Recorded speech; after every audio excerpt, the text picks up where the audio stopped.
नमस्कार मित्रांनो, कसे आहेत सगळे मजेत ना? तर मित्रांनो, खूप दिवसानंतर आज व्हिडिओ घेऊन येतोय. तर आज आहे 17 नोव्हेंबर 2025 आणि मी आहे तलावपालीला उभा.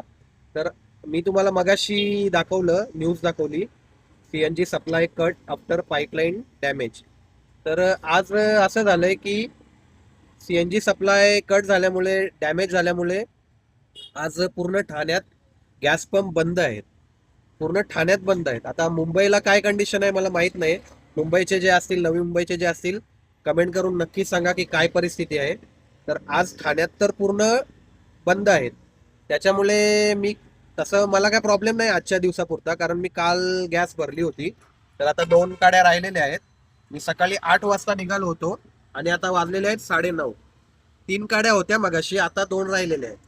तर आता 2 गाड्यांमध्ये मला अख्खा दिवस घालवायचा आहे. त्याच्यामुळे मी, भाडे तर वाचतायत, पण मी एकदम असे जे भाडे बघतोय जे चांगले असतील, म्हणजे परवडतील असे भाडे बघतोय. तर बघूयात आता आज कसा धंदा होतोय. तुमच्या इथे काय परिस्थिती आहे गॅस पंपची ते नक्की सांगा मित्रांनो.